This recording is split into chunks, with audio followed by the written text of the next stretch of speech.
Hello 10th grade. आज कर रहे हैं हम चैप्टर नंबर 5 अर्थमेटिक प्रोग्रेशन का इंट्रोडक्शन।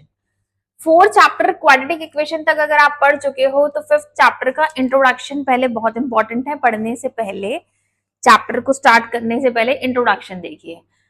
अर्थमेटिक प्रोग्रेशन होती क्या है? It is a sequence of number where the difference between any two consecutive terms is constant. कहना क्या चाह रहे हैं?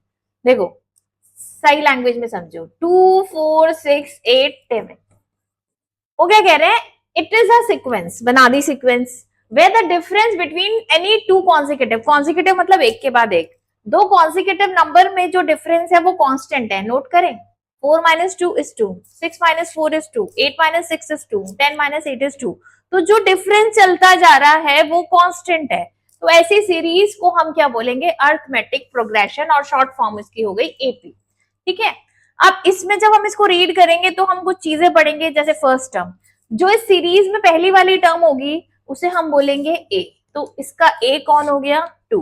जितना डिफरेंस चलता आ रहा है उसे हम बोलेंगे डी। कितने का डिफरेंस है? 2। ठीक है। और nth टर्म, अगर मैं आपसे कह रही हूं मुझे ना इस सीरीज की 100 नंबर की टर्म चाहिए, ठीक है, तो वो n की वैल्यू हो गई, जो नंबर की टर्म आपने फाइंड आउट करनी है। सम ऑफ द फर्स्ट टर्म, अच्छा अगर मैं आपसे कहूं कि मुझे टर्म फाइंड करनी है, ठीक है, तो वो तो an होगी। लेकिन मैं कह रही हूं मुझे 10 टर्म्स का सम फाइंड करना है, तो वो होगा सम ऑफ फर्स्ट n टर्म, और n की वैल्यू क्या हो जाएगी उस केस में? 10। तो अप्लाई करेंगे प्रैक्टिकली तो धीरे धीरे समझ आता जाएगा कि करना क्या है। आगे कुछ और इंपॉर्टेंट चीजें, फाइनाइट एपी क्या होती है? AP containing a finite numbers of term. कुछ एपी ऐसी होती है जो काउंटेड हमें पता है कितनी टर्म्स है, यहाँ रुक गई, दो दो का डिफरेंस है, यहाँ स्टॉप हो गई, तो फाइनाइट हो गई। अब कुछ ऐसी है जो इनफाइनाइट होती है, जिसमें आपको फाइनाइट नंबर ऑफ टर्म्स नहीं दिखेंगी, लाइक 5 10 15 सो ऑन, और डॉट डॉट डॉट मतलब पिक्चर अभी बाकी है। तो ऐसी सीरीज को हम क्या बोलते हैं? Infinite AP. अब एक क्वेश्चन है, find out if the given below sequence is an arithmetic progression. सबसे बेसिक सी चीज है, वो पूछ रहे हैं कि ये बताइए ये अर्थमेटिक प्रोग्रेशन है या नहीं है। कैसे चेक करेंगे? सुनिए, 3 और 6 का डिफरेंस 3, 6 और 12 का डिफरेंस कितना आ गया? 6। जैसे डिफरेंस चेंज हो गया, ये आपकी एपी नहीं है। एपी में कॉमन डिफरेंस मतलब डिफरेंस सेम रहता है। 5 10 15 20 25 5 5 का डिफरेंस है, ये एपी है। जहां डिफरेंस बदलता हुआ दिखे वो एपी नहीं है। डन? क्लियर? आगे, nth term of N AP, किसी भी नंबर की टर्म निकालनी है आपने, तो आपने ये फॉर्मूला यूज करना है, A N is equals to A plus N minus 1 into D. देखो, अप्लाई करोगे भी क्वेश्चन में तो समझ में आएगा। आपको ये क्वेश्चन दे दिया, ये एक सीरीज है 2 7 12, पहले तो जज करो ये है भी या नहीं। 7 minus 2 is 5, 12 minus 7 is 5, common difference same है, इसका मतलब ये एपी है। तो वो कह रहे हैं इसकी ना 10th नंबर की टर्म निकाल दिखाओ। तो आपने क्या करना है, जिस नंबर की टर्म निकालनी है उसे ले लेना है n। ठीक है, a आपका फर्स्ट टर्म, तो a की वैल्यू कितनी हो गई? 2। d आपका हो गया, दोनों को माइनस कर लो, 7 minus 2 is 5। तो आपने 10th नंबर की टर्म निकालनी है, तो यहां रखना है a 10, a is 2, n की वैल्यू 10, d is 5। सॉल्व करेंगे तो दिस इज 47। तो मतलब जब आप सीरीज में आगे बढ़ते चलोगे 2 7 12 17 सो ऑन, तो 10th नंबर पे कौन सी टर्म आने वाली है? 47। तो दिस इज द फॉर्मूला जो आपने लर्न करना है कोई भी नंबर की टर्म निकालने के लिए अर्थमेटिक प्रोग्रेशन की। आगे बढ़ते हैं। See, general term of the general form of N AP. General form क्या होती है? लाइक पहली टर्म को मैंने बताया ए बोलते हैं, फिर उसमें डी प्लस करते हैं, सेकंड टर्म आ जाती है, फिर एक बार और डी प्लस करते हैं तो 2d लिख दिया, तो थर्ड टर्म आ जाएगी, फिर एक और बार डी प्लस करते हैं तो आपकी फोर्थ टर्म आ जाती है। तो लाइक जैसे ये सीरीज है 2 4 6 8 10, this is a, D plus करा मतलब 2 प्लस कर दिया तो 4 आ गया, फिर 2d मतलब दो बार डी प्लस कर दिया, 2 2 2 2 प्लस करते चले जाओ तो आपकी ये सीरीज बन जाएगी। जो कॉमन डिफरेंस है आप प्लस करते जाओ, आपकी सीरीज बनती जाती है। अब है the sum of the terms in an AP. ये तो था किसी नंबर की टर्म निकालना। अब आपसे कहा जा रहा है कि हमें ना 10 टर्म का सम चाहिए, प्लस करके बताओ। तो आपको उस केस में सम का फॉर्मूला यूज करना है, ये वाला। ठीक है, और सम का दो फॉर्मूलाज यूज होंगे। पहला हो गया S N is equals to N by two, note कर लीजिए जल्दी से।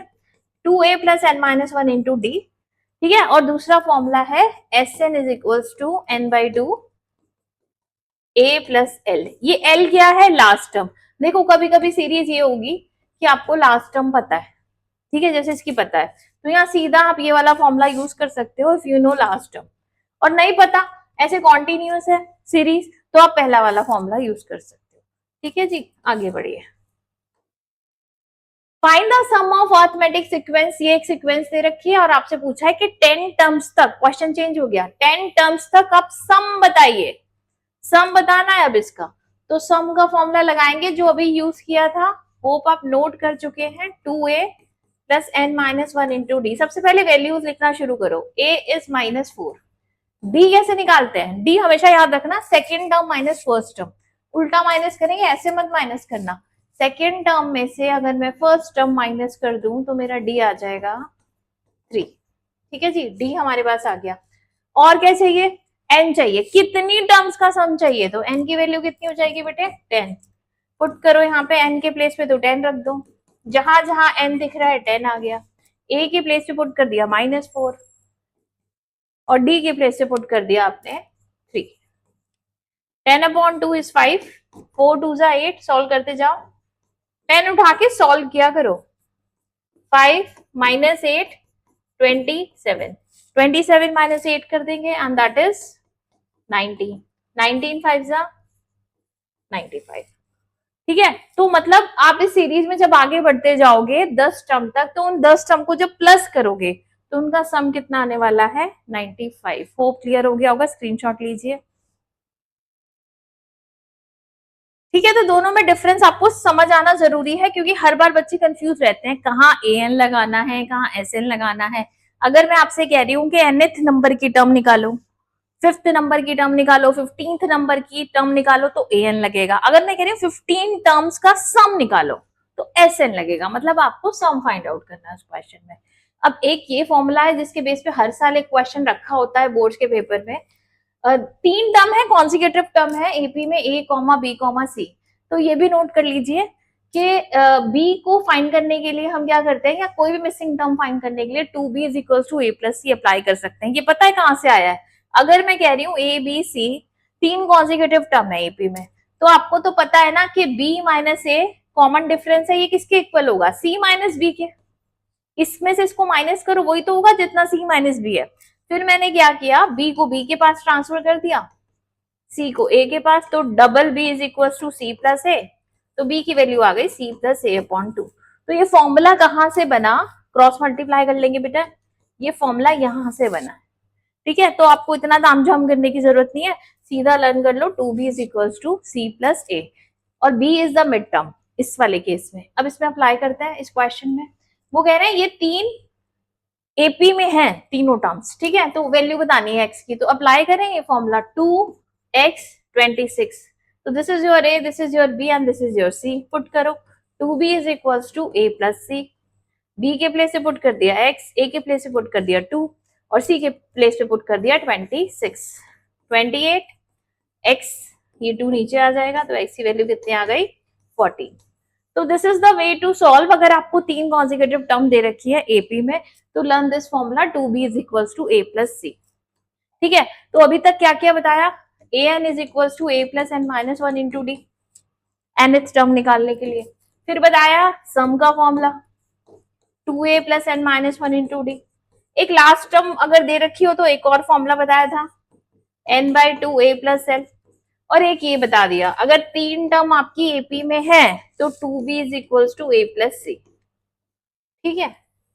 इसको अच्छे से कर लो, पूरी एक्सरसाइज जितनी दे रखी है आपको एनसीईआरटी में, आरडी में, इन्हीं के बेसिस पर एक्सरसाइज आपको दे रखी है। तो ये चीज क्लियर होनी चाहिए।